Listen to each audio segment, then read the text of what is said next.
Então, boa tarde, sejam muito bem-vindos, muito bem-vindas. Meu nome é Gustavo, eu sou estudante da UFABC, do bacharelado em Planejamento Territorial, no qual já estou mais avançado, mas também eu sou estudante do bacharelado em Políticas Públicas. Sou militante filiado ao PT na cidade de Santo André. Esse é o nosso quarto encontro do ciclo de debates Outro Mundo é Preciso, Outro Brasil é Necessário, que é promovido pelo núcleo do PT na UFABC. Nosso objetivo é debater o projeto de país com o intuito de contribuir com as propostas para o programa de governo que será apresentado à sociedade pelo presidente Lula. Participação nesse evento é aberta a toda a comunidade da UFABC, filiados ou não ao PT, e esse evento está sendo gravado hoje, no dia 9 de outubro, e será disponibilizado no nosso canal no YouTube. Esse nosso quarto evento, nós vamos debater sobre os desafios urbanos e territórios. Temos a presença do nosso companheiro Benedito Barbosa Dito e da nossa companheira Paula Ravanelli. Então, apenas uma primeira apresentação inicial de vocês, os debatedores. Me corrijam, me complementem se eu estiver errado. Benedito Roberto Barbosa, o Dito, é advogado, mestre em Planejamento e Gestão do Território pela Universidade Federal da ABC, pesquisador do LabJuta, que é o Laboratório de Justiça Territorial da FABC, coordenador da Central de Movimentos Populares em São Paulo, a CMP, advogado do Centro Gaspar Garcia de Direitos Humanos da União dos Movimentos de Moradia de São Paulo, a UNMN. E a Paula Ravanelli é advogada, procuradora municipal de Cubatão, onde foi candidata a prefeita pelo Partido dos Trabalhadores nas últimas eleições, mestre em Direito Público e Constitucional e doutoranda no programa de pós-graduação em Planejamento e Gestão Territorial.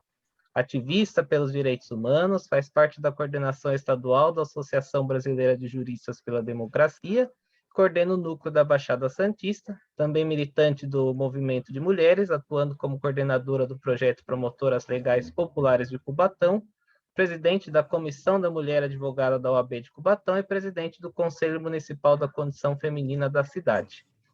Então, vou passar a palavra para vocês, eu vou fazendo aqui o controle do tempo, vocês podem ficar à vontade, eu estou aqui fazer essa mediação. Então, começando, passar agora a palavra para a Paula.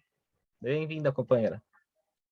Tá, bem, vocês estão me ouvindo, né? Eu quero agradecer o convite, me desculpar por não ter participado dos primeiros debates, porque, em tese, eu sou membro do núcleo, né, como estudante da Federal do FABC e filiado ao Partido dos Trabalhadores.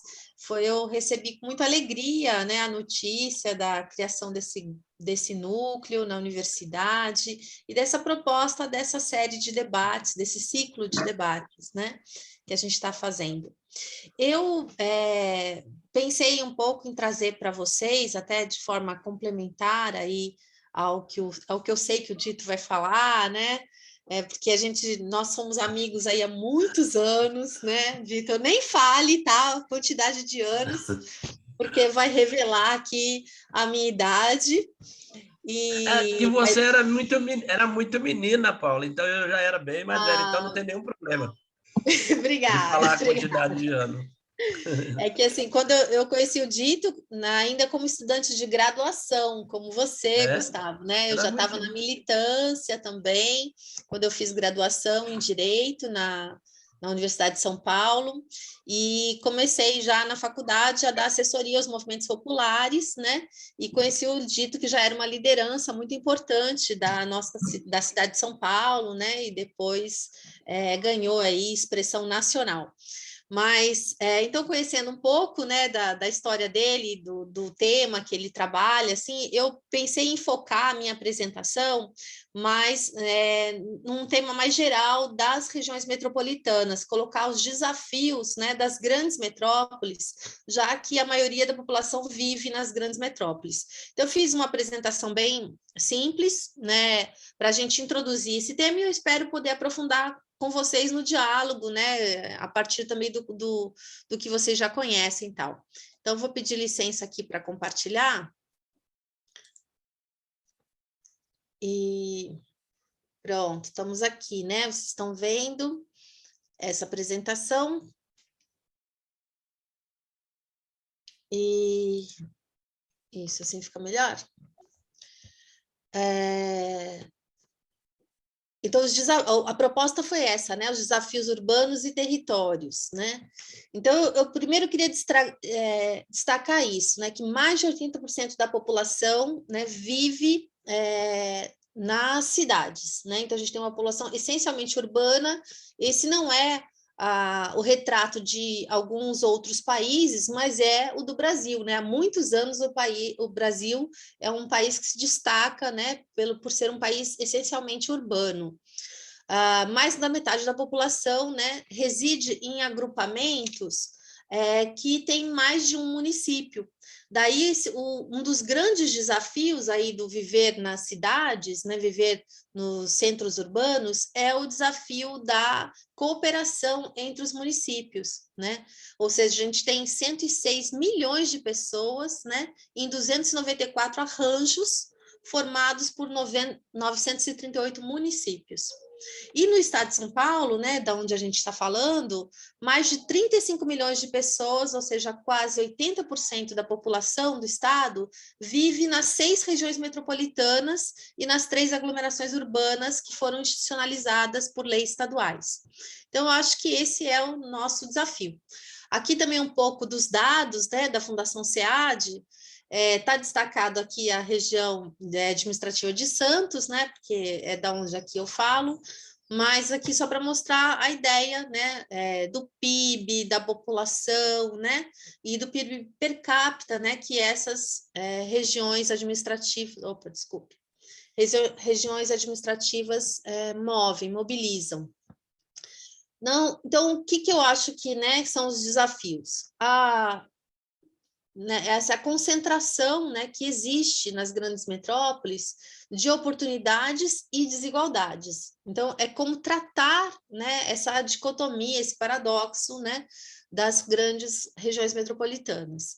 A moradia precária, né, da população, que cada vez mais é expulsa, né, para a periferia, aumentando os custos dos serviços públicos, né, com esse modelo de urbanização que é segregador, que é excludente, aumentando também as dificuldades de mobilidade, né? Cada vez a população vai ficando mais longe, né, dos centros urbanos, onde estão a maioria dos serviços públicos ofertados, e longe também do seu trabalho. A falta de saneamento básico, né, que é característica dessas regiões, falta de infraestrutura de uma forma geral, de drenagem, né, não só de saneamento. O consumir insumos vitais, né, como água, como os mananciais, são cada vez mais consumidos, né, e são recursos que a gente sabe que são escassos. Né? Então, vão criando o que a gente vivencia hoje como crises hídricas, né? Nas cidades. E além de um problema também que é cada vez mais crescente, que é o despejo, né, dos dejetos e dos resíduos, né, nesses limites, para além dos limites das cidades. Então, compreender essas implicações é fundamental para você ter uma ação integrada. Essas ações integradas, elas são, em geral, feitas sob os interesses comuns.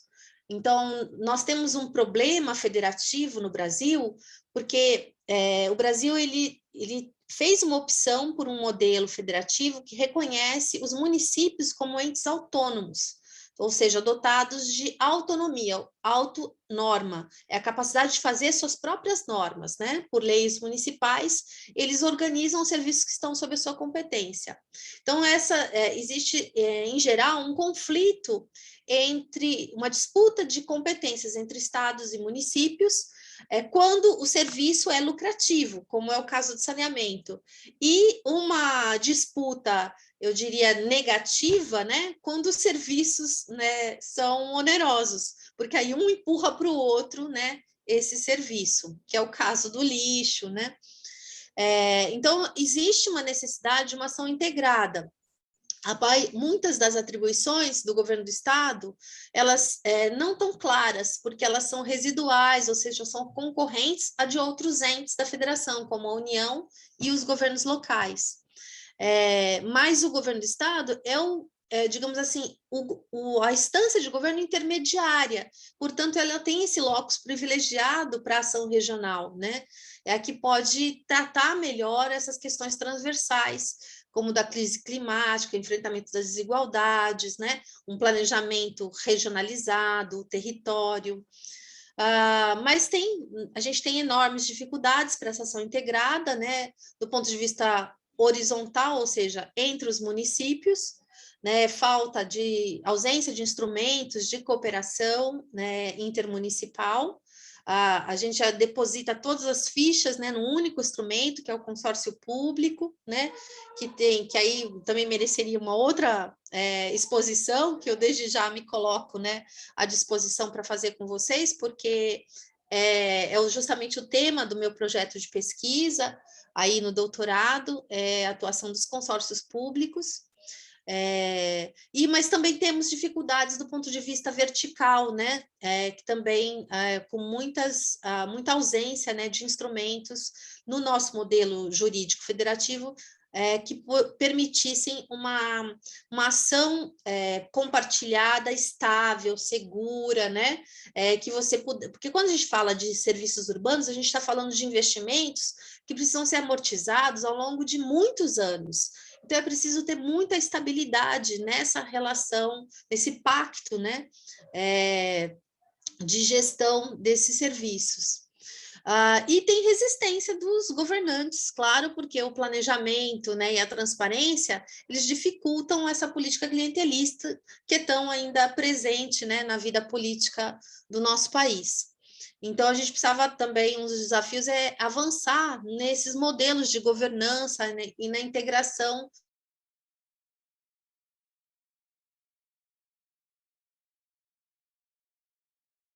anos.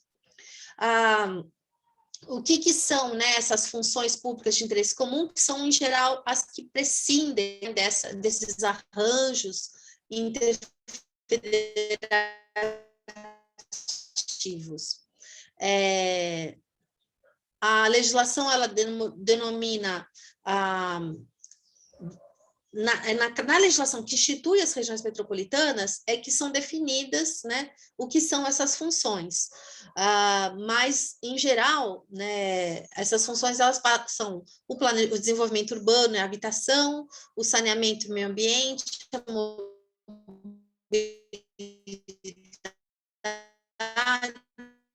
logística, planejamento e desenvolvimento econômico e também uma política social.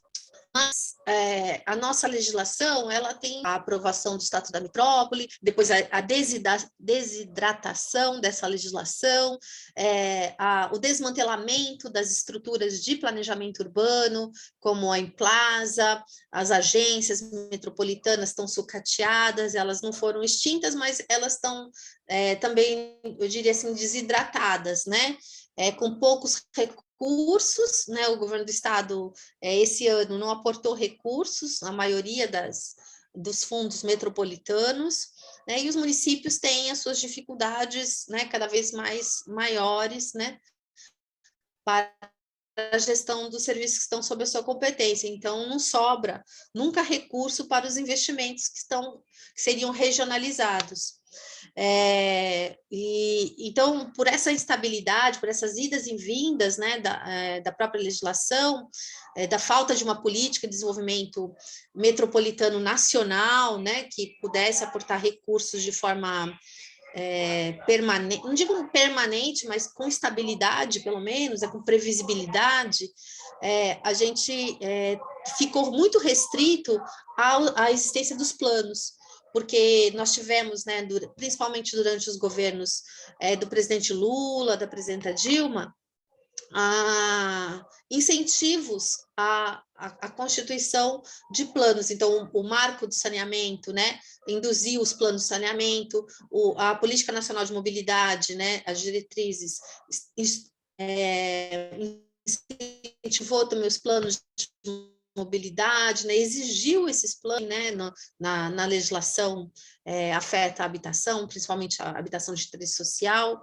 Tudo isso exigiu planejamento, mas nós não podemos ficar, né, só nos planos, nós e além dos planos, né, que acabam sendo muito episódicos, e social, por meio criação de novos instrumentos para que a gente possa acompanhar o ciclo da gestão, né, e não apenas, né, o plano. E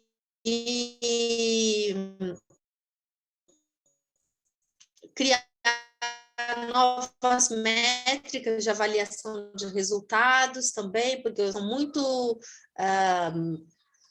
elas avaliam muito o processo, né, e pouco, né, a efetividade das políticas, né? Até porque não tem indicador, não tem diagnóstico grande na maioria das cidades brasileiras. E eu também diria, assim, como um desafio, essa integração dos fundos, né, para o financiamento das ações. Aí eu tenho aqui, eu vou ter outro aqui, assim, já eu entraria aí na parte mais da institucionalização, né? Também um pouquinho eu já falei para vocês, mas dessa instabilidade, né, da legislação, porque antes da Constituição Federal de 88, as regiões metropolitanas elas eram instituídas pela União, né?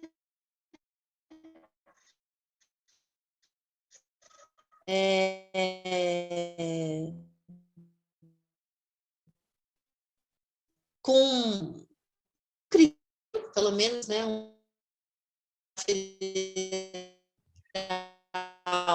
de número 14 de 73, Paula, fossem tá dando criadas uma as primeiras travada regiões no seu áudio. metropolitanas, né, do Brasil. Depois, em São Paulo, isso foi habilidade da internet. Acho que. Bem, mas eu já vou terminar. Só esse slide aqui é mais para mostrar para vocês que nós não conseguimos avançar nessa legislação. Eu vou ligar aqui. Não posso. Não posso. Ficar com os dois aí Não, dá uma interferência. senão dá ruído. Mas agora o áudio dá. já tá bom, já estamos ouvindo bem, não tá cortando. Né, mas eu já estou indo para a minha conclusão. O que eu queria mostrar mais nessa parte de institucionalização é mostrar esse conjunto de legislações que ficaram inacabados, né? É um modelo, nós tínhamos um modelo prévio à Constituição de 88,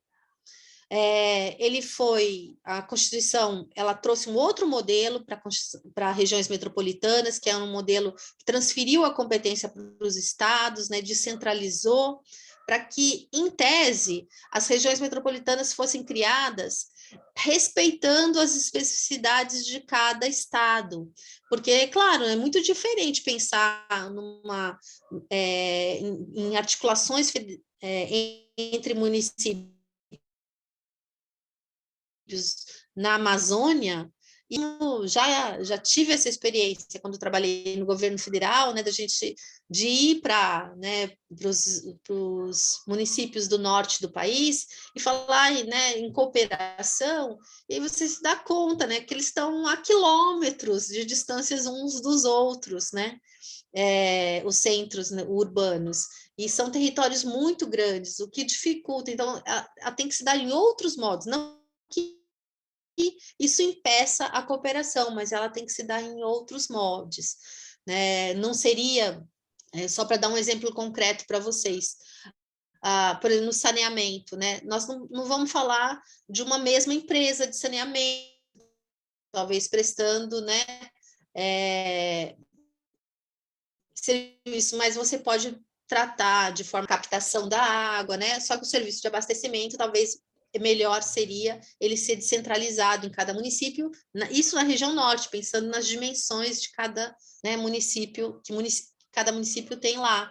Agora, aqui não, aqui, né, você vê a força das companhias estaduais, justamente porque, em geral, não é um serviço que cabe dentro do território municipal, porque você sempre vai captar água fora do seu município ou vai tratar essa água suja, né, também fora do seu município. Então, dificilmente um município, mesmo o município de São Paulo, que é o maior município do nosso país, consegue resolver, né, essa equação dentro do seu território.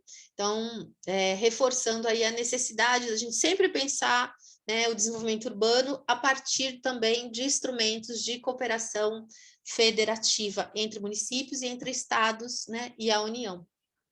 É isso. Eu vou... Pronto. Eu fico aqui, né, jogando essas provocações, né, para vocês. A gente não tem resposta, né, para esses problemas. A gente tem, na verdade, a ideia foi colocar os desafios para a gente discutir junto aqui o que seriam essas medidas. Claro. Obrigado, Paula. Agora, então, passo a palavra para o Dito, para continuarmos agora no nosso debate. Tem alguns vídeos que a Raíssa passou o link, seriam para... Na verdade, eu queria sugerir para ela, né, porque hoje, né, nós estamos aí, né, passamos ontem, né, das 600 mil e 615, né, vítimas, né, da Covid, né? Então, eu pensei numa música aqui do Chico César, né, e do Braulio Bessa. Não sei se vocês já ouviram, né, tá, certamente todo mundo já ouviu, mas eu acho que serve como uma homenagem a essas tantas vítimas, né? E a gente também faz uma mística aqui nesse espaço, né, nosso também, né, em memória às vítimas da Covid, né, no nosso Brasil, nesse triste momento que nós estamos vivendo, né? E se você puder colocar para nós, né? Sim, Depois aí eu posso fazer, aí eu tiro um pouco o tempo da minha fala também para a gente não prejudicar o debate. Deixa eu só abrir aqui. São dois vídeos com a mesma música, só para ver qual que era melhor. Pode ser a primeiro vídeo que ela mandou aí. Com a orquestra, acho que de Câmara da USP, eu vi hoje de manhã, então estava super bonito. A gente podia ter começado assim, né, Dito? A gente está fazendo no meio agora porque a gente está fazendo junto. Tá certo. Não, eu estou concordando com pessoal, você. só pedindo desculpa, não sei se está funcionando direito a rede aí, mas é que o Dito tinha mandado antes mesmo, eu que não consegui conectar direitinho. Vou abrir aqui só um momento.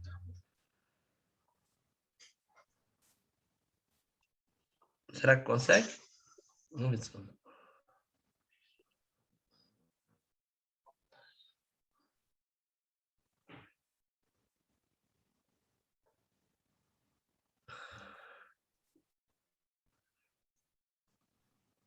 Você tem que compartilhar com som. Será que... Isso é do som. Sim.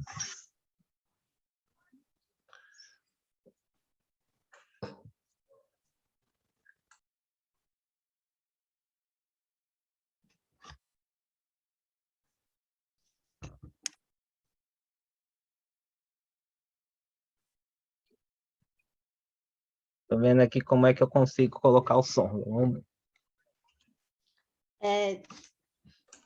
Eu acho que tem que pôr ou fone ou tirar o fone, alguma coisa assim. Ah, sim, deve ser. Deixa eu tirar o fone e ver se vocês conseguem ouvir.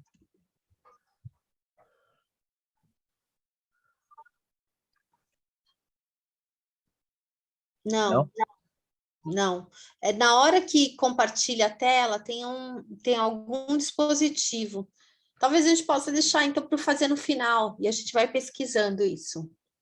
No finalzinho a gente faz, no final da nossa debate, né? Eu vou pesquisando aqui como que faz, que eu já fiz isso, mas não... Porque aí a gente faz essa homenagem. Isso, acho que a gente encerra com essa homenagem, com essa música. Então, pessoal, eu estava ouvindo assim, né, atentamente a nossa professora Paula, né? E muito contente também de ter sido convidado, né, por vocês para participar aqui dessa reflexão, né?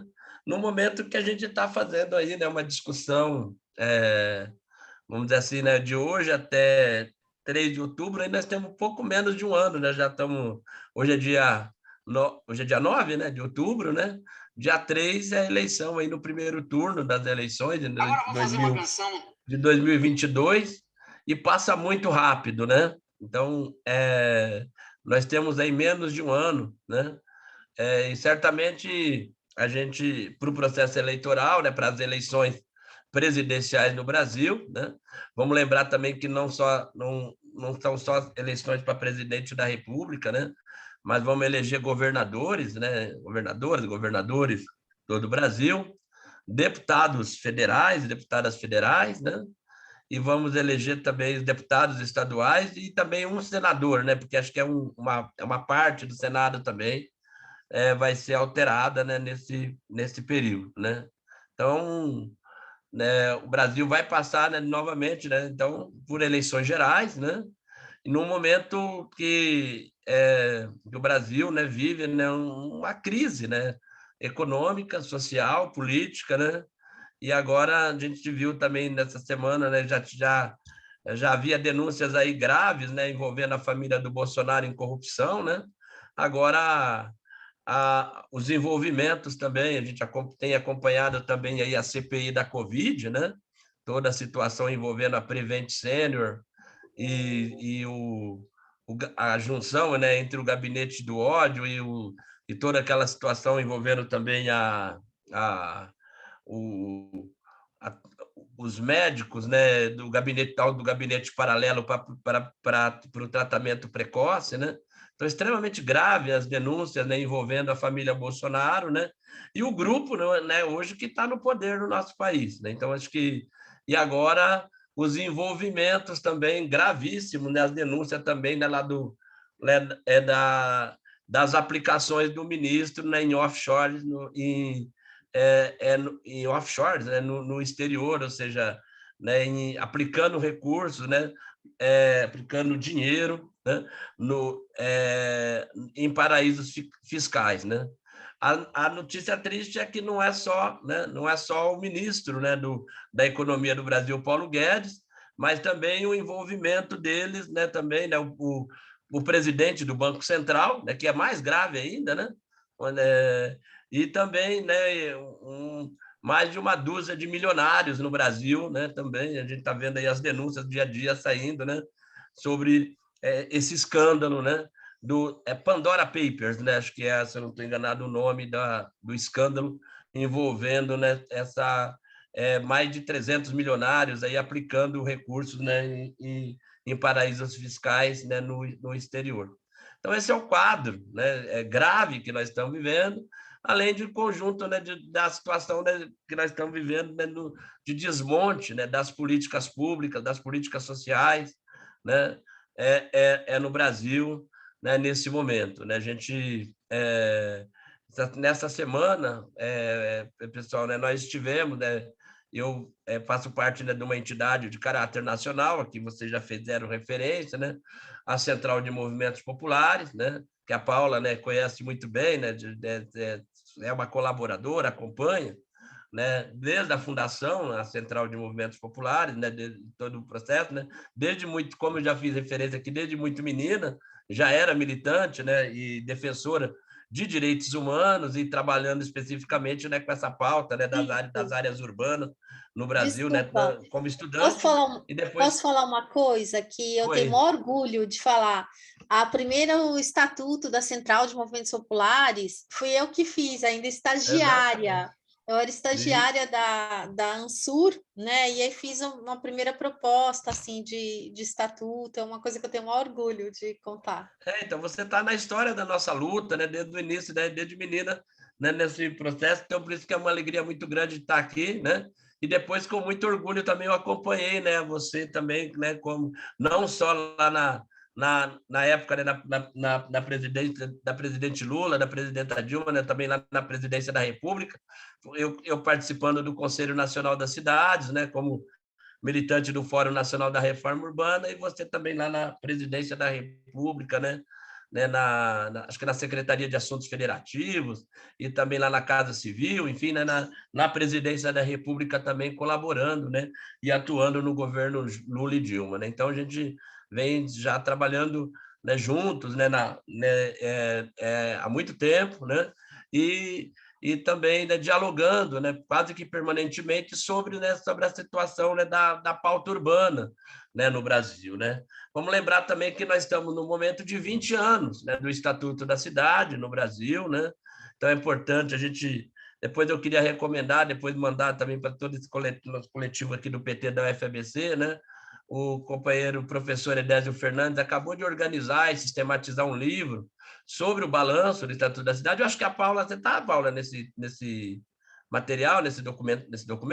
Então, mas vários autores, né, participaram, né? Eu tive a oportunidade de escrever um pequeno texto também sobre o balanço dos 20 anos do Estatuto e falava, inclusive, fazia referência, né, à Associação Nacional do Solo Urbano, né, como uma grande referência, né, não só da construção, né, do capítulo da política urbana na Constituição Federal, né, dos artigos lá dos famosos, importantes, né, artigo 182, 183 da Constituição Federal, como também, né, de toda a pauta, né, da função social da propriedade na Constituição Federal, e depois, evidentemente, né, a regulamentação, né, desses instrumentos no Estatuto da Cidade, em 2001, né, e agora nós temos aí 20 anos, né, dessas lutas, né, nossas para melhorar a vida do povo, né, de alguma forma, né, nas cidades, né?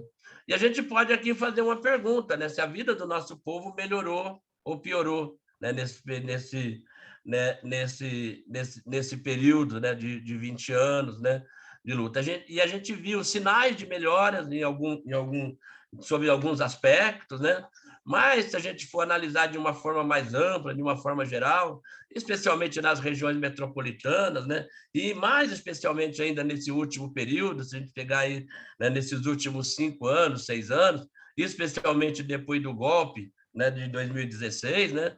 A vida do nosso povo na cidade se agravou muito, ou seja, então, há um momento brutal da pobreza, né? Então, aí, se a gente buscar os dados da Oxfam, né, da Fundação João Pinheiro, né, dos centros de pesquisa, né, que fazem análise e levantamento da situação social no Brasil, dos indicadores, né, do próprio DIEESE, enfim, dos institutos que fazem esses levantamentos, né, a gente tem visto, né, uma piora, né, gradual, né, né, da vida do nosso povo nas cidades, em especial, e a Paula aqui já trouxe essa referência, né, nas regiões metropolitanas, né? A Paula mora, né, na cidade da Baixada Santista, né, na cidade de Cubatão, né, como ela aqui já fez referência, mostrou aí os indicadores das regiões metropolitanas, né? Mas a gente percebe, né, essa situação, né? Por exemplo, a cada período de chuva, né? Então a gente quando as casas das pessoas, né, desmoronam, né, caem, as pessoas ficam desabrigadas, e quando a gente também olha, né, para as nossas cidades, por exemplo, nesse período da pandemia, e percebe, né, visualmente, né, a gente aqui nem sem falar nos números, porque os números e as estatísticas estão aí colocadas, né, e a Paula já nos trouxe esse referencial, né, mas quando a gente vê, por exemplo, né, nas nossas ruas, né, a quantidade de pessoas, né, vivendo, né, e morando, né, em situação de rua, né? O número, e esse número, né, e essa situação hoje não é mais, né, os dados, por exemplo, né, a gente tem, quando a gente ouve, por exemplo, o padre Júlio Lancelotti falar, por exemplo, né, e a gente via muitos homens em situação de rua há períodos atrás, né? Hoje não, né? A gente viu um aumento muito grande das mulheres em situação de rua, das crianças em situação de rua, ou de famílias inteiras, né, morando nas ruas, né? Então, a gente pode passar, quando a gente passa, por exemplo, né, no centro da cidade de São Paulo, mesmo hoje na região mais intermediária da cidade, é muito comum, por exemplo, a gente ver, né, aquelas barracas, né, aquelas barracas de camping, né, bem, às vezes já em situação bem, bem precária, né, por causa das intempéries, né, da chuva, do sol e tudo mais, né, as pessoas vivendo, famílias inteiras, né, morando, né, nessas condições, né? Então a gente ali muito assim, né, vamos dizer assim, uma tristeza muito grande, por exemplo, quando a gente vai ali na Praça da Sé e debaixo ali da marquise da Caixa Econômica Federal, né, que é o Banco de Fomento que deveria providenciar as políticas habitacionais no nosso país, né? A gente vê no entorno daquele prédio, na sombra daquele prédio de mármore escuro, né? Imponente, né? Na Praça da Sé, no centro da cidade de São Paulo, da capital mais rica do país, né?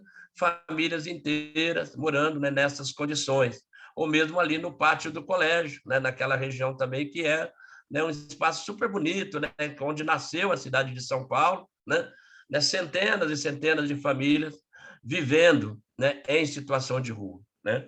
Então, a pensar, né, uma política, né, pensar um plano, né, de governo, pensar, né, como é que nós poderíamos, como é que vai ser, né, um eventual futuro, né, seja aqui no estado de São Paulo, ou mesmo, né, em âmbito federal, né, um futuro governo, né, do Partido dos Trabalhadores, né, se a gente pensa que o Brasil, que a gente vai poder, que o PT vai poder governar o país, né, e governar inclusive estados importantes, né, no próximo período eleitoral, né, a gente então vai viver, né, conviver com enormes desafios, né, na área urbana, né, porque a gente regrediu, né, houve então, né, vamos dizer assim, né, uma regressão, né, do ponto de vista da qualidade de vida, da infraestrutura urbana e das condições de vida nas cidades. E, por outro lado, né, houve um aumento também absurdo, né, brutal, né, da concentração da terra urbana, né, da terra urbana, né,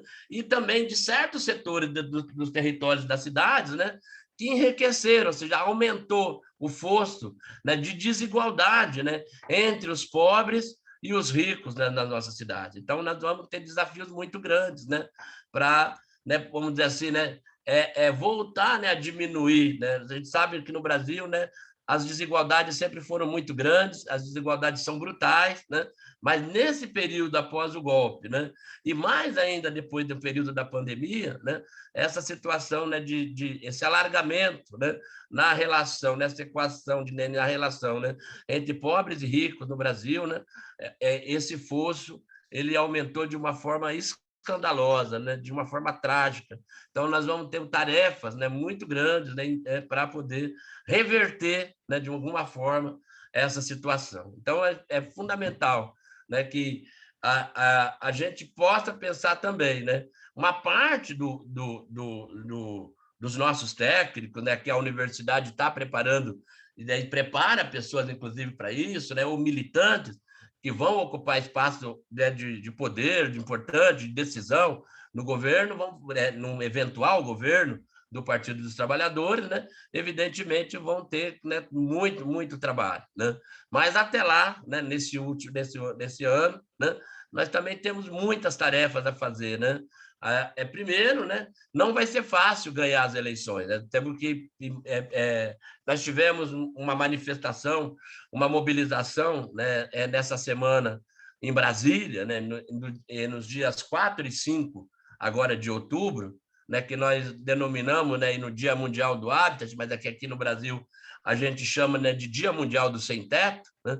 Nós tivemos, né, uma plenária nacional dos movimentos populares urbanos, né, para estabelecer qual será a nossa agenda de mobilização para esse próximo período, né? Quais são os desafios do movimento social urbano nesse próximo período, né? E no dia 5 nós organizamos algumas ações dos movimentos populares urbanos em Brasília, né? Organizamos, né, cerca de 1.000 pessoas, né? Porque hoje, né, organizar ônibus, fazer mobilização em Brasília é muito caro, muito difícil, né?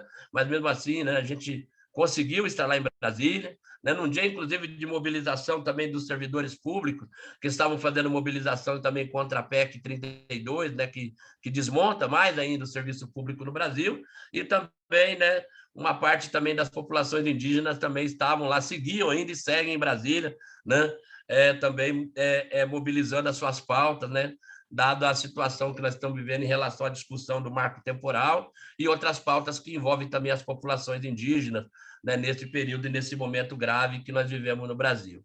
Então, e foi importante, então, fazer a mobilização, né, pautar, né, e discutir a situação da pauta urbana, e especialmente nós que atuamos na questão da moradia, né, é ainda mais complicado e mais difícil, porque a gente teve, nesse período, né, um corte brutal, né, no orçamento das áreas habitacionais do nosso país. Né?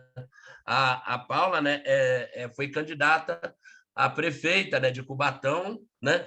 E se ela fosse prefeita, ela teria inicialmente muitas dificuldades, né? Porque, né, os cortes, né, para a política habitacional, primeiro foi extinto, né, o programa Minha Casa Minha Vida, né, o governo Bolsonaro praticamente acabou. Ele só não acabou integralmente com o programa, porque ainda tem rescaldo, né, ainda da época da presidenta Dilma, né, do programa Minha Casa Minha Vida, que eles precisam ainda concluir, né, as unidades habitacionais.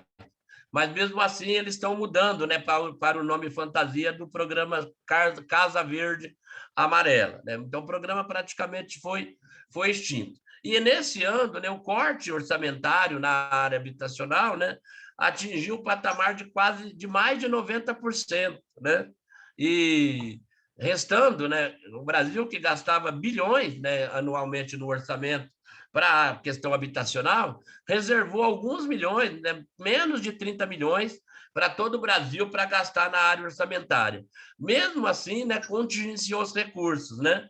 E nessa semana, inclusive, né, a denúncia era o seguinte, né, que o governo Bolsonaro, né, gastou, né, o Flávio Bolsonaro, o filho do Bolsonaro, comprou uma mansão por cerca de 5 milhões em Brasília, né, isso está nos jornais, todo mundo sabe, né? Foi amplamente noticiado a compra da mansão lá do Flávio Bolsonaro no valor de 5 milhões, e pasmem vocês, né? O que se foi gasto no orçamento federal para a área de habitação no Brasil foi menos do que foi gasto na mansão do Flávio Bolsonaro, que gastou lá 5 milhões. Então, não é à toa, né, que o MTST, né, e os movimentos organizou uma manifestação na porta lá da mansão na semana passada do Flávio Bolsonaro, e nessa semana nós dos movimentos populares, né, urbanos, organizamos manifestações na porta do Ministério da Economia, exatamente para denunciar aí, né, os depósitos nos paraísos fiscais e por outro lado, né, o corte brutal do orçamento na área habitacional, né, e também manifestação na porta lá do Ministério do Desenvolvimento Regional, né, para exigir do ministro, né, uma postura mais proativa, no sentido de tentar garantir recursos para a área de habitação. Né? Mas disseram que não tem dinheiro nenhum, né? E a única forma de repasse de recursos, e a única forma de repasse de recursos do governo federal nesse momento é através, né, do orçamento paralelo ou das emendas parlamentares controladas pelos deputados, né, na Câmara dos Deputados. Né? Então,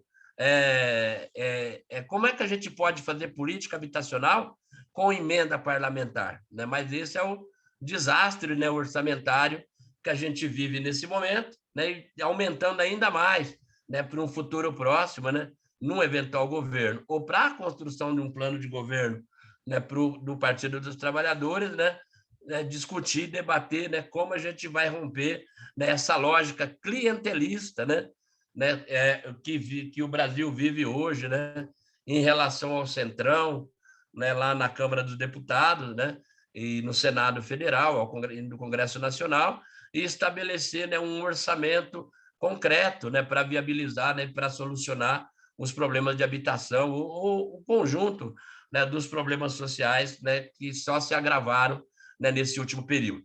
Então, eu queria concluir, porque certamente, né, já devo estar chegando aí nos meus 15 minutos, né, dizer, né, então, que os desafios são gigantescos, né, então eu me somo, né, já aí a fala da Paula, né, em relação a essas questões, né, que ela já trouxe da área urbana, especialmente das regiões metropolitanas, né.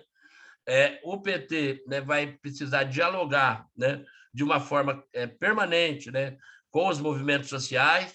E ontem nessa semana foi muito bonito que o Lula também estava em Brasília, né, durante esse período que nós estávamos lá, né? A gente teve também um encontro, né, dos movimentos urbanos com a Gleice Hoffmann, né? E foi muito importante falar e dialogar também com a presidenta do Partido dos Trabalhadores, né? E o Lula fez uma visita, não sei se vocês chegaram a ver o vídeo, né, que está circulando nas redes sociais, aos catadores, né? Lá em Brasília, há uma cooperativa de catadores de materiais recicláveis em Brasília, né? Se não viram, vale a pena ver, né? Porque o Lula, né, e quem for construir o programa de governo, né, tem que estar com essa sensibilidade, com a sensibilidade do nosso presidente de honra do PT, né, do presidente Lula, né, falando no olho, né, dos movimentos sociais, do povo que está nas favelas, das mulheres, né, que estão sofrendo, né, e sofreram e têm sofrido enorme situação de violência nesse período da pandemia, né, do povo sofrido que está sofrendo despejo, né, em função do agravamento da crise, né, e do aumento dos conflitos urbanos pela terra, seja terra rural ou terra urbana no Brasil, em função, inclusive, né, da falta de política, ou de política no campo, ou de políticas urbanas que possa viabilizar a habitação. Por isso, aumento brutal das ocupações nesse momento, né? Então, olhar, né, no olho, por isso que nós estamos nesse momento, né, construindo, né, de uma maneira intensa aí a campanha nacional Despejo Zero, para no mínimo, né, evitar e incidir para que não haja um aumento, né, tão grande de despejos no Brasil como nós temos assistido nesse período. Os despejos nesse período aumentou mais de 600%, né, pelo levantamento da campanha Despejo Zero no último ano, né, e nada indica que a situação vai melhorar, apesar da gente ter conseguido aprovar na Câmara dos Deputados, derrubar o veto, né, do Bolsonaro em relação, né, ao PL 827, né, e aprovou, né, foi publicada a nova lei, né, 14.216, nessa semana, né, que suspende despejo, mas a suspensão do despejo é apenas por 3 meses, né? Mas os impactos da pandemia seguem, né? E a pandemia segue. A gente viu aí, né, que embora a gente tenha conseguido, depois de muita pressão, um aumento na questão da imunização da nossa população, ainda assim, né, a gente tem ainda mantido um número de mortes, né, muito alto no Brasil, né? Nessa semana ainda, né, segue na casa dos 500 mortes por dia, é muita gente ainda morrendo, né, impactadas pela pandemia, e, infelizmente, né, a população mais pobre, a população preta, da periferia, é que tem sido impactada, né, pela pandemia. Então, era isso que eu queria aqui dizer, né, e me colocar aqui à disposição, né? Então, vai ter que haver muita sensibilidade, muito diálogo, muita conversa, nada de plano de cima para baixo, né? Tem que falar com o povo, falar com os militantes da reforma urbana, né? Para poder, de fato, né? Claro, na nossa área, mas em todas as áreas tem que haver diálogo para que a gente possa construir, né, um plano de governo, né, uma agenda para o Brasil para retomar e recolocar o Brasil de novo, né, nos rumos, né, vamos dizer assim, né, para romper, né, essas desigualdades históricas, né, que a gente vive, né, desde a época da escravidão e desde a chegada do europeu branco, né, por essas terras, né, e tentar ver se a gente retoma de novo, né, aquela agenda que estava, vamos dizer assim, andando, né, com o presidente Lula, né, com a presidenta Dilma, e que foi interrompida, né, pela agenda do golpe e pelo desastre do governo Bolsonaro, né? Obrigado, companheiro Dito. Acho que realmente, como a gente tem falado muito nas nossas discussões, acho que principalmente para essa questão urbana, essa questão do território, realmente a gente tem uma situação hoje de um aumento muito grande da população de rua. É uma coisa realmente muito triste a gente ver os rumos que o Brasil tomou desde o golpe para cá, o quanto a situação do povo piorou muito. Então, as notícias, a cada dia que a gente vê as notícias cada vez piores em relação à fome, à volta da miséria, da fome no nosso país, da inflação que assola a classe trabalhadora. Então, os desafios são imensos, né? E na questão urbana, que já é uma questão que a gente já teve um grande, esse grande déficit assim de tempo, de planejamento, de ação do Estado, e os avanços que a gente teve durante os governos do PT, nessa questão dos marcos regulatórios do território, do próprio desenvolvimento, do planejamento territorial, a gente vê o quanto vai se desregulando e o quanto vai se desterritorializando todo esse planejamento, todas essas ações que são feitas. Eu vou abrir agora para as perguntas, comentários, quem quiser fazer algum comentário. Só um comentário, claro. Rafael, só um segundo. Rafael, né? É Gustavo. Gustavo, desculpa. Então, Gustavo, só um minuto, né? Só dizer o seguinte, né? Que essa agenda, né? A gente, quando está pensando no processo eleitoral, a gente está pensando, em geral, né? O nosso povo, de uma forma geral, né?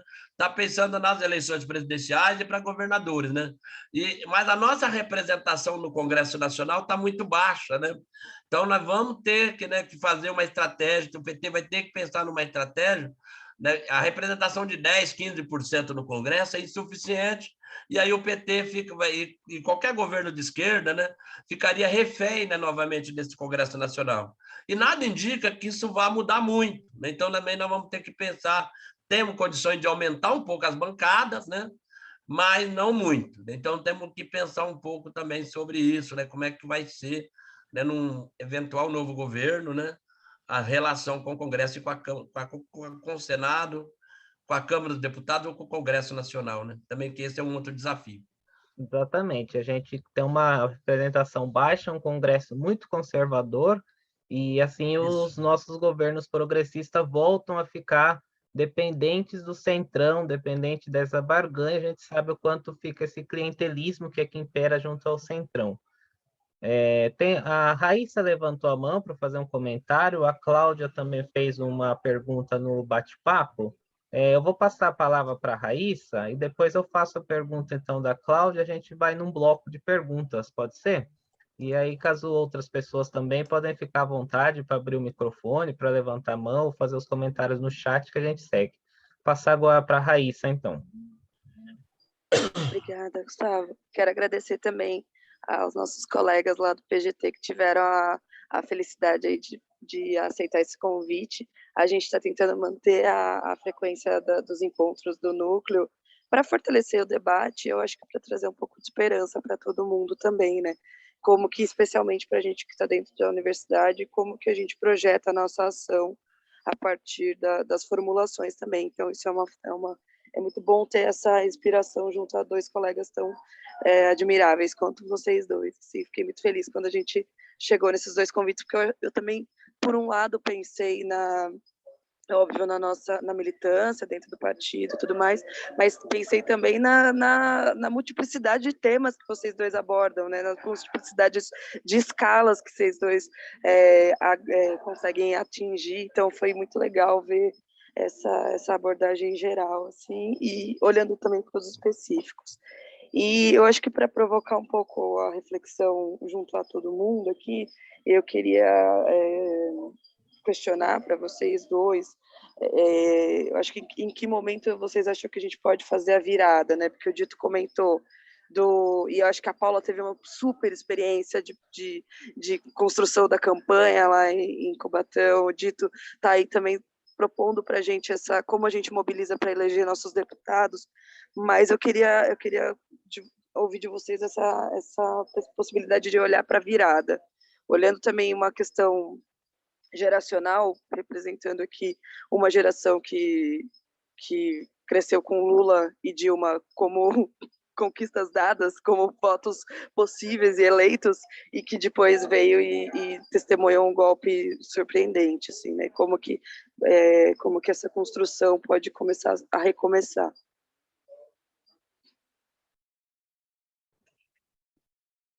Bom, deixa eu ver, acho que nós não temos outra pergunta. A Cláudia, até para falar para os outros participantes também, a Cláudia ela informou aqui que a rede do IBDU passou a informação de que o Dito foi intimado por um delegado a prestar esclarecimentos no caso da ocupação Jorge Hereda. Ela perguntou como podemos apoiá-lo nesse momento. Tem mais uma questão que você pode falar, e acho que é muito importante também dessa nossa fala, o quanto a gente consegue juntar, que acho que é importante tanto para o nosso campo do planejamento, como para a nossa ação política, essa ação junto com os movimentos sociais, também junto com a questão institucional. A gente precisa saber quanto a gente precisa, por um lado, como o Dito falou muito, estar junto com as nossas bases, junto com os movimentos sociais, e ao mesmo tempo ocupar os espaços institucionais, né?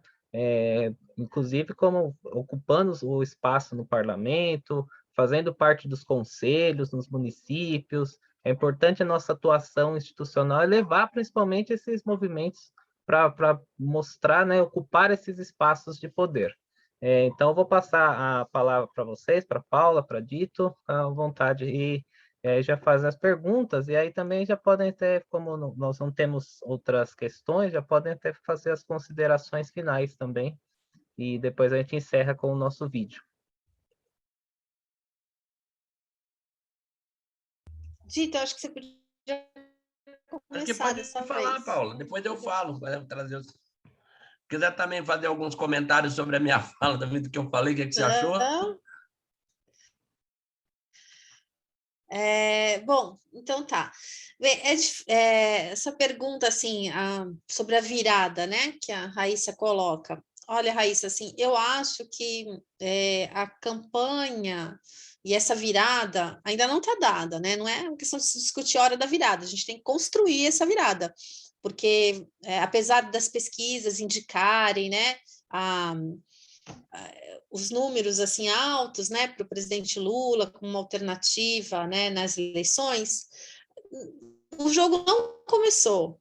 E o Bolsonaro ainda tem muito apoio, né? Infelizmente, assim, absurdamente, né? Até inexplicavelmente, ainda tem um público fiel, né?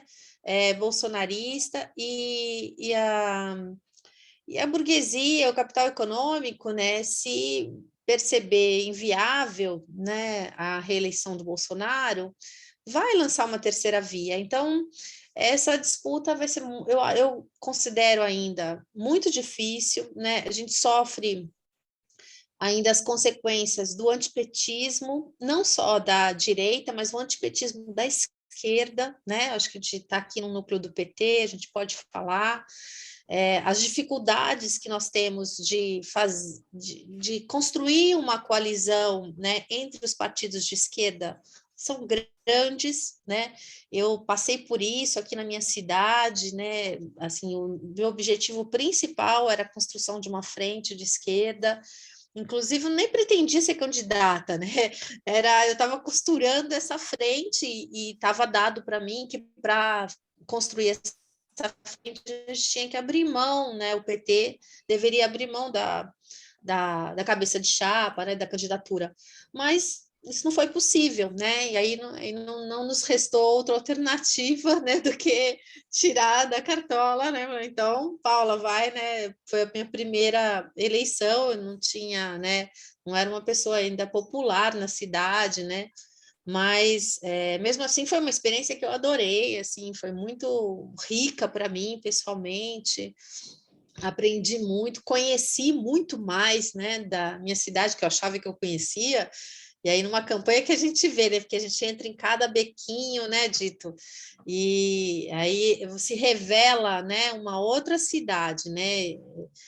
Mas é isso, eu acho que ainda não está dado esse momento, né, da virada. Vai ser uma campanha difícil, tanto no âmbito federal quanto no âmbito estadual, para o nosso candidato, que tudo indica deve ser o Haddad, né, aqui no estado. E acho que o nosso principal desafio é construir essa coalizão, né, com os partidos de esquerda, para que a gente tenha, uma vez mais, aí, maioria na sociedade possa eleger um governo progressista, porque a gente sabe, né, não adianta, como o Dito bem colocou, né, não adianta só, né, ganhar a eleição, a gente precisa construir uma coalizão de apoio político a esse governo, tanto dentro do parlamento como junto aos movimentos sociais, porque o que vai garantir as mudanças ou a possibilidade de contra-reformas, né, a todos esses direitos que nós perdemos recentemente, com a reforma trabalhista, a reforma previdenciária, né, a reforma administrativa aí no horizonte e tantas outras, vai ter que ser uma grande mobilização social para dar força política para que qualquer governo possa empreender essas mudanças, devolvendo, né, portanto, a maioria da sociedade esses direitos que foram suprimidos. É isso. Então, sobre essa questão que a Paula está falando, né, sobre essa questão, né, e que a Raíssa levantou, né, mas existe, né? Eu acompanho diversos grupos do PT, né? Então a gente vê assim, né? Toda hora que chega uma pesquisa, né? Você sente aquela certa euforia, né? Assim, mas eu acho, né, que a gente, né, assim, não Eu estou muito com a Paula, né? A gente não deve, né? O jogo não começou, né? Para valer, né? Ele, pela vamos dizer assim, né? Os jogadores ainda estão se colocando em campo, né? Vamos dizer assim, né? Não está definido, né? Os setores da direita estão buscando, né, um nome, né? O Lula até fez outro dia, né, uma alegoria, né, falando, né, que a Globo, né, que a Rede Globo está fazendo uma espécie de e os grandes meios de comunicação, de uma forma geral, né, um Enem, né, para construir a tal da terceira via, né? Eles estão ensaiando, talvez, aí tentando trazer o Moro de volta, estão buscando, né, um nome, né, para tentar fazer a disputa, né, e presidencial com o Lula, né, buscando um nome viável, né, e estão tentando, inclusive, né, o Centrão de semana também dizendo que tentando tirar o Bolsonaro do páreo, né? Toda essa situação, então, eles estão dando certo que o Lula está no segundo turno, né? Os setores da direita, né? Mas a gente, né, não pode ficar contando com isso, né? A gente tem que organizar, trabalhar muito, né, nesse período. Eu acho que as mobilizações do Fora Bolsonaro têm sido muito importantes, ou seja, a frente aí, então, está sendo articulada, né, em torno da pauta do Fora Bolsonaro, né, tem sido importante, né, para colocar o nosso povo na rua, mas ainda assim, né, a gente percebe, né, e eu estive na Paulista, depois da vacina e da imunização, eu não tinha ainda participado de nenhuma manifestação na Avenida Paulista, né, eu fui, mas ainda assim a gente percebe que ainda são mobilizações grandes, né? Mas ainda a gente percebe que precisa ampliar mais, né? E aí a necessidade de seguir, né, mobilizando. Acho que temos que pensar, inclusive, as estratégias das mobilizações.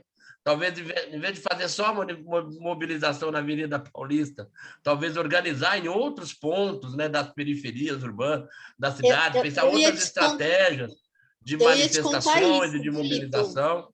Eu ia te falar isso, Dito. Aqui na Baixada Santista, a gente fez um ato pela manhã, né?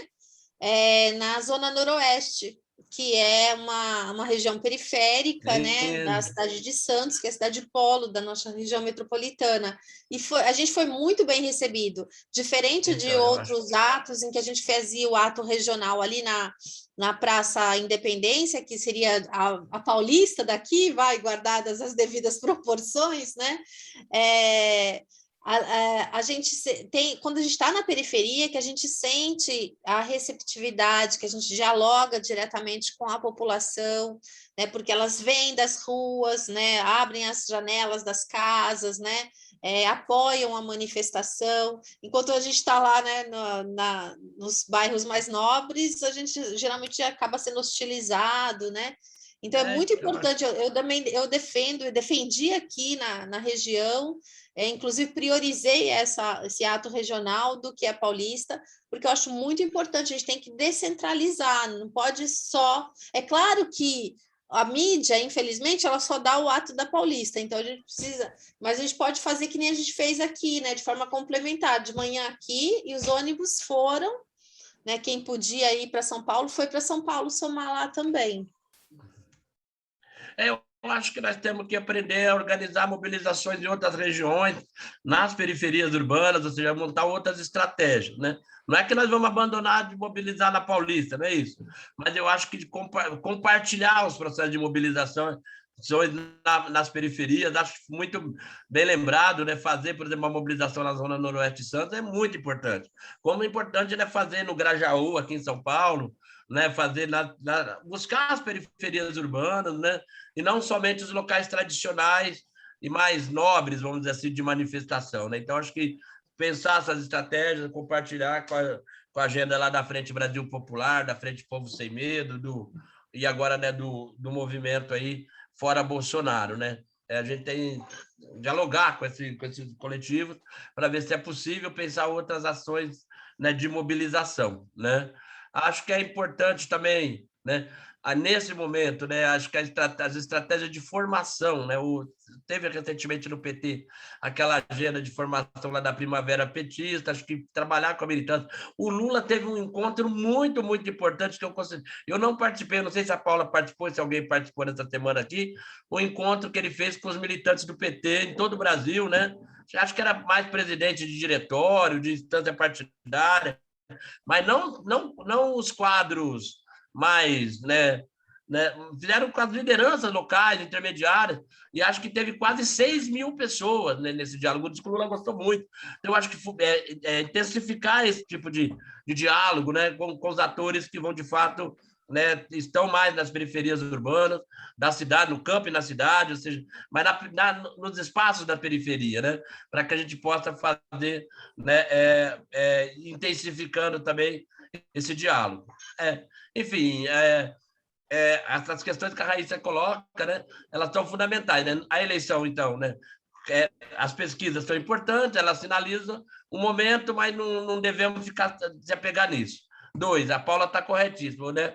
O bolsonarismo é muito forte e os setores, né, não vamos nos iludir que a Rede Globo, os grandes meios de comunicação, vá ficar do nosso lado no Aragá, porque, embora eles talvez tenham que engolir Bolsonaro, mas eles estão de olho na agenda econômica, e o que interessa para eles é a agenda econômica do Paulo Guedes.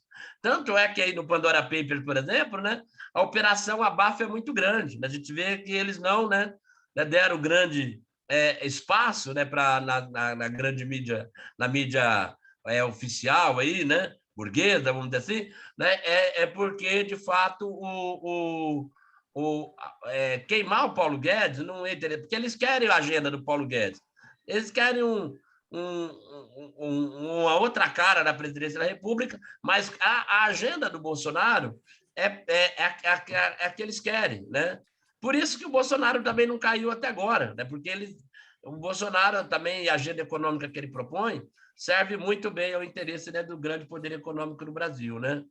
Seja no campo, né, o ataque aí dos latifundiários, né?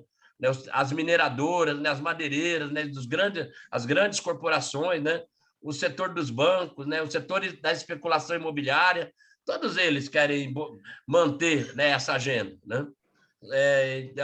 Então vai ser muito difícil derrotar essa agenda, não vai ter fácil, né? Então nós não imaginemos nós que além disso, né, nós sabemos, né, por exemplo, né, que o setor, né, não estou falando dos evangélicos em si, mas os pastores aí, né, o Malafaia e esses que são verdadeiros grupos econômicos também, né, com grande poder econômico, né, de mídia, né, R.R. Soares e Pastor Valdomiro, né? Então, são grupos econômicos e que nós vamos enfrentar e que tem grande influência no setor evangélico, né? Então, também, né? Igreja de Madureira e outras mais, né? Então, não vai ser fácil. Não vai ser fácil para a gente, né? Não imaginemos nós que não está bem na pesquisa, não vai ser assim, viu, gente? Vamos ter que lutar muito, trabalhar muito, nos organizar e continuar as mobilizações e a luta, né?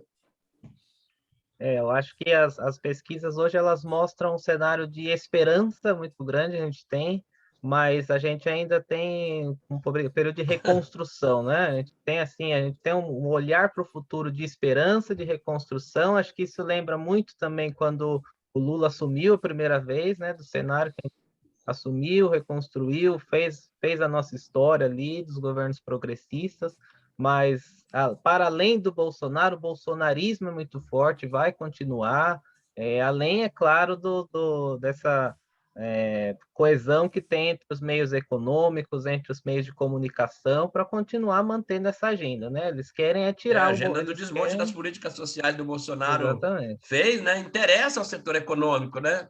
Eles querem o Paulo Guedes com outro nome, né? Eles querem um Paulo Guedes com outro presidente, com um Bolsonaro. Não, e se possível, até manter o Paulo Guedes, porque o Paulo Guedes, para ele, está perfeito, né? Atende. Exatamente.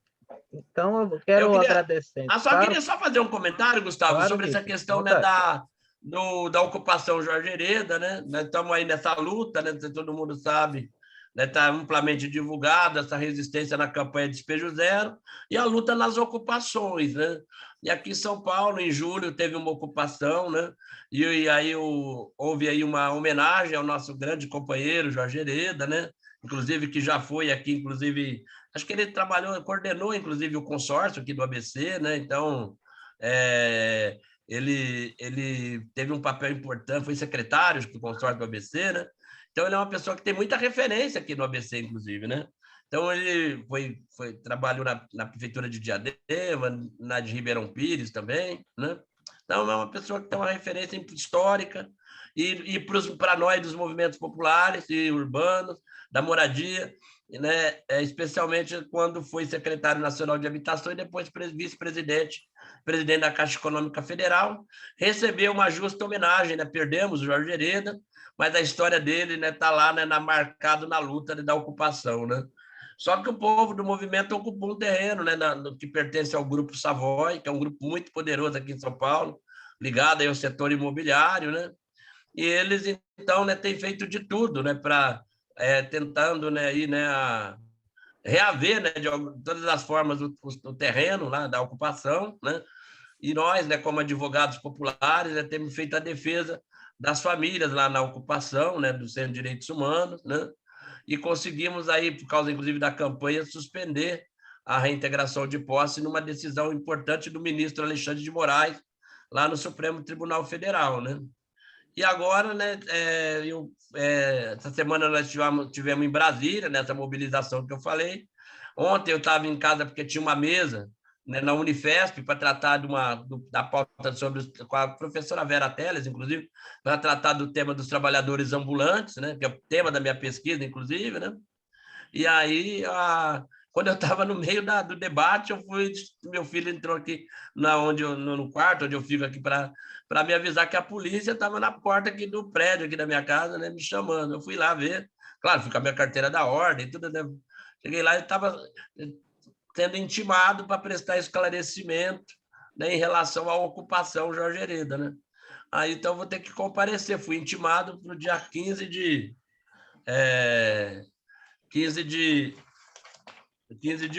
outubro, né? Tá aqui a intimação, né? Tem que ir lá prestar esclarecimento, né, na polícia sobre a ocupação, né?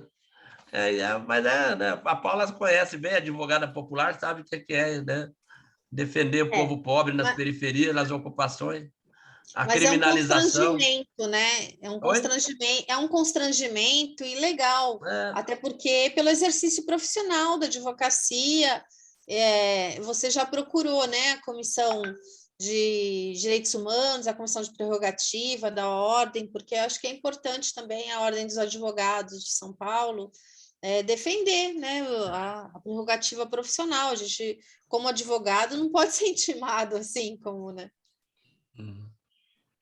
É importante, né? Acho que é importante no exercício também da sua profissão, defendendo aquela comunidade. Não, sim, a gente já avisou, já comuniquei a Comissão de Direitos, faço parte da Comissão de Direitos Humanos da UAB em São Paulo, né? Eu comuniquei a coordenadora sinal, aqui gente, da uma comissão maravilhosa, né? Vamos elogiar o trabalho que a Comissão de Direitos Humanos da OAB de São Paulo tem feito. Para ser elogiada, porque assim, todas as manifestações, eles se organizam, fazem plantões, estão lá para mediar todo e qualquer conflito entre os manifestantes, né, a polícia e qualquer outra dificuldade, né, são sempre identificados, né, com um crachá e também com a máscara, né, da Ordem dos Advogados. E é muito, muito bonito mesmo. Eu acho que essa gestão da OAB está de parabéns, ela tem sido uma gestão. O pessoal está lá devidamente uniformizado, lá com os crachás da ordem, é muito importante. E tem sido uma gestão assim, mais democrática, né? Mais atuante em defesa da democracia, tem se aberto para esse diálogo com a comunidade, com os movimentos populares, não só na Comissão de Direitos Humanos, mas em outras comissões, como a Comissão da Mulher Advogada, onde eu atuo, também. Como temos aí a Comissão também de Combate ao Racismo, que agora se tornou permanente na Ordem dos Advogados, né? A gente tem avançado bastante aí dentro da nossa instituição de É profissional. legal. A Paula participa mais do que eu aí das estruturas da ordem, né? Então conhece mais, né? Assim, né? Mas eu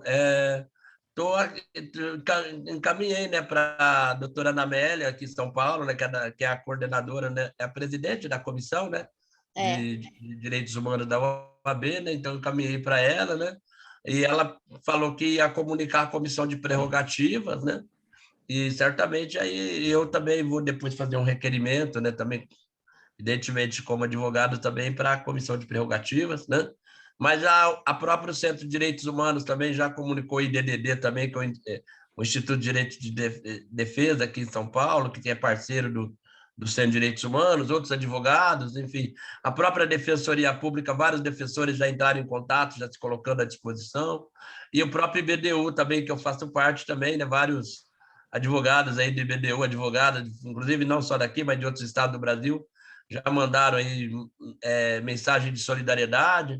É muito bom, né? Porque é chato, né? A gente ficar, às vezes, sofrer um constrangimento e uma tentativa de intimidação da nossa luta, né? Mas nosso papel é seguir lutando, né? E atuando junto com o povo, né? Nos movimentos. Então, vamos seguir, né? E é muito bom quando a gente está junto com nossos parceiros também, que pode manifestar a solidariedade e estar junto com a gente. Aí a gente se sente mais amparado aí na luta, né? Para seguir lutando. Bom, quero então agradecer, a gente já está com quase 1h30 de evento, né? Eu quero agradecer a participação da Anastásia, que nos acompanhou, está saindo, tem um bom feriado, a Cláudia Virgínia, Letícia, Juliana, Bruna, Raíssa, e principalmente agradecer a você, Paula, agradecer o Dito, eu que sou estudante do planejamento territorial, são duas referências que a gente tem aqui no nosso campo, né? E agradecer então a participação de vocês, agradecer o convite. O nosso ciclo continua, logo nós teremos novo evento, a gente vai fazer a divulgação e a gente vou passar então rapidinho para vocês fazerem essas considerações finais rapidinho, porque eu vou colocar o vídeo para a gente encerrar o nosso evento. Então, rapidinho passar a palavra para vocês. Obrigado. Por mim, pode colocar o vídeo já está feita as minhas considerações finais. É para agradecer vocês, né? Essa oportunidade e quero ver se eu consigo contribuir mais com o núcleo, participando das discussões. E também vou mandar para você, Gustavo, a gente pode compartilhar no grupo, esse pequeno resumo aí que eu fiz, né, esse roteiro da exposição, porque aí também fica uma contribuição aí com os dados, né, que eu levantei para a gente poder refletir mais sobre o assunto depois dentro do grupo. Tá certo.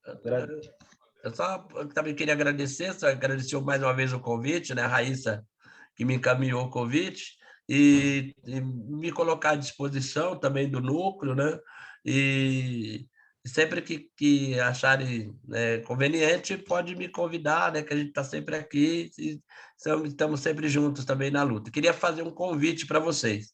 Na quinta-feira, agora, próxima, nós vamos inaugurar, né, a nossa sala, né, do Laboratório de Justiça Territorial, e ela vai se chamar Sala Paulo Freire, né, em homenagem aí ao nosso grande, né, patrono, né, da educação do Brasil, né, patrono mundial da educação, na verdade, né, o Paulo Freire, e a esposa dele, né, vai fazer uma fala, né, a Nita Freire, né, e a gente vai fazer a inauguração também com um banner, né, feito para o pessoal da Linhas de Tapeti, né, é o mesmo grupo da Linhas de Sampa que fez um banner, né, e nós vamos inaugurar, então, a sala nossa, do Labjuta, né, estabelecendo aí, vamos dizer assim, essa relação, né, vamos dizer assim, também com a alma e a luta do nosso grande Paulo Freire, né, que está, vamos dizer assim, perspassa aí todos os grupos e núcleos da UFABC. Vamos também dizer que a UFABC respira Paulo Freire, né, e transpira e respira Paulo Freire. Tá certo. Então agora vamos fazer essa nossa homenagem, né? Mais de 600 vítimas da Covid-19. Vamos fazer essa nossa homenagem ouvindo então a música, compartilhar com vocês.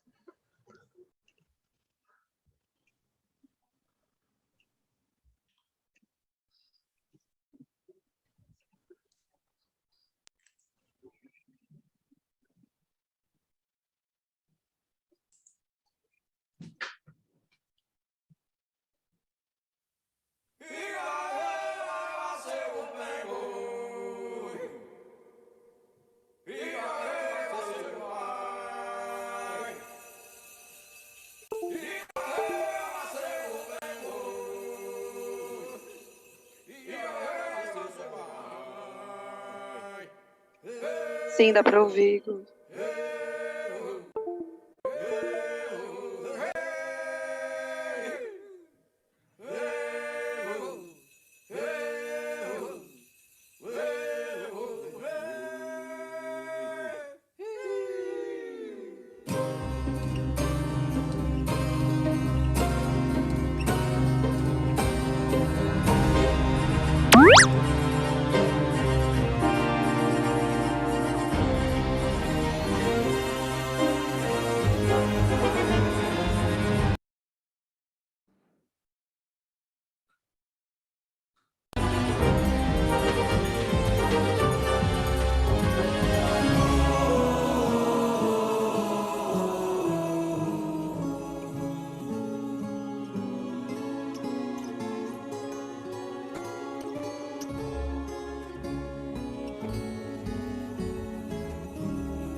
Cavalcante era professor, amigo de todos e pai de Pedrinho. Bruno Campelo seguiu seu caminho, tornou-se enfermeiro por puro amor. Já Carlos Antônio era cobrador, estava ansioso pra se aposentar.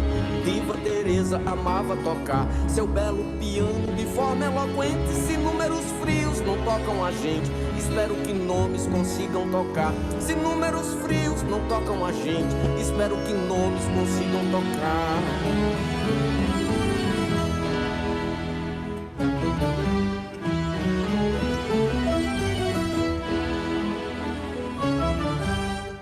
Elaine Cristina, grande para atleta, fez 3 faculdades e ganhou medalhas. Felipe Pedrosa vencia as batalhas, dirigindo Uber em busca da meta. Gastão Dias Júnior, pessoa discreta, na pediatria escolheu se doar. Horácia Coutinho e seu dom de cuidar de cada amigo, de cada parente. Se números frios não tocam a gente, espero que nomes consigam tocar. Se números frios não tocam a gente, espero que nomes consigam tocar.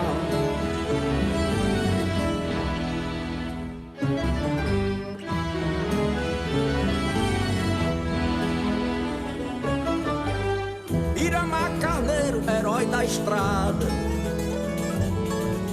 foi caminhoneiro, ajudou o Brasil. Joana Maria, bisavó gentil, e Cátia Silene, uma mãe dedicada. Lenita Maria era muito animada, baiana de escola de samba, sambar. Margarida Veras amava ensinar, era professora bondosa e presente. Se números frios não tocam a gente, espero que nomes consigam tocar. Se números frios não tocam a gente, espero que nomes consigam tocar.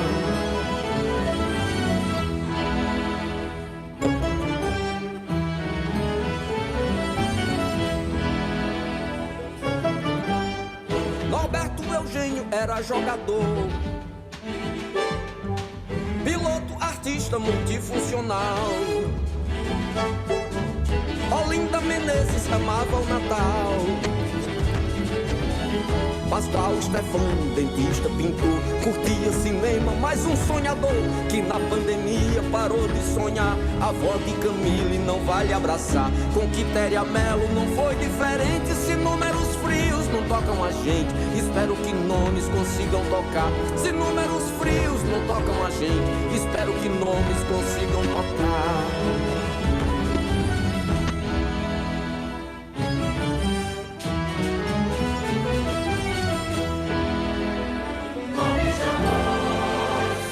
Raimundo dos Santos, um homem guerreiro,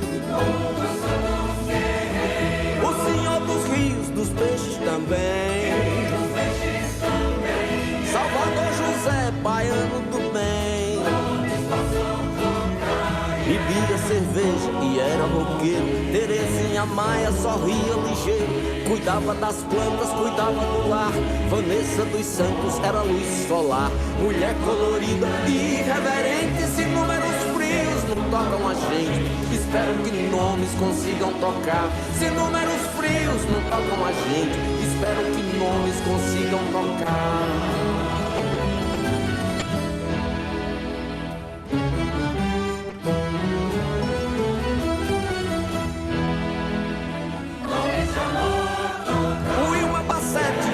Especial pra netos e filhos fazia banquete. Ivone Martins fazia um sorvete. Das mangas tiradas do pé no quintal, Zulmira de Souza, esposa leal, falava com Deus, vivia a rezar. O X da questão talvez seja amar, por isso não seja tão indiferente. Se números frios não tocam a gente, espero que nomes consigam tocar. Se números frios não tocam a gente, espero que nomes consigam tocar. Se números frios não tocam a gente, espero que nomes consigam tocar.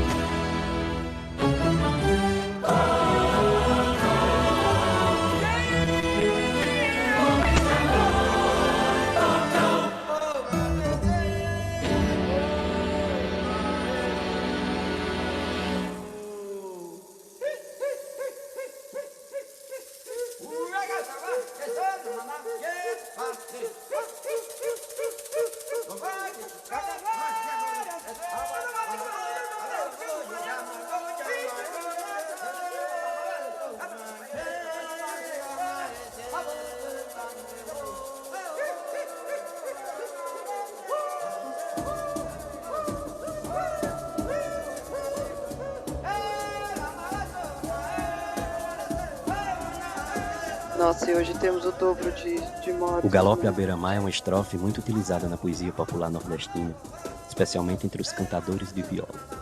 São 10 versos de 11 sílabas e inumeráveis possibilidades de temas.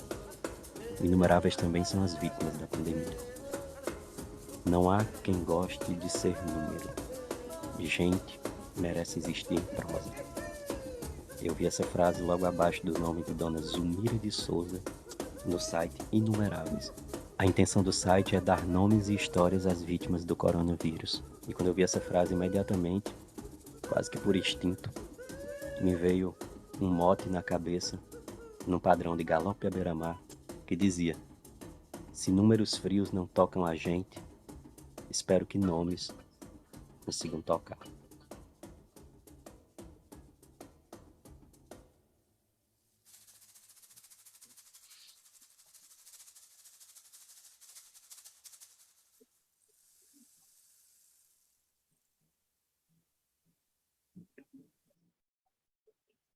Então, estão encerrando aqui então a gravação. Mais uma vez, agradecimento.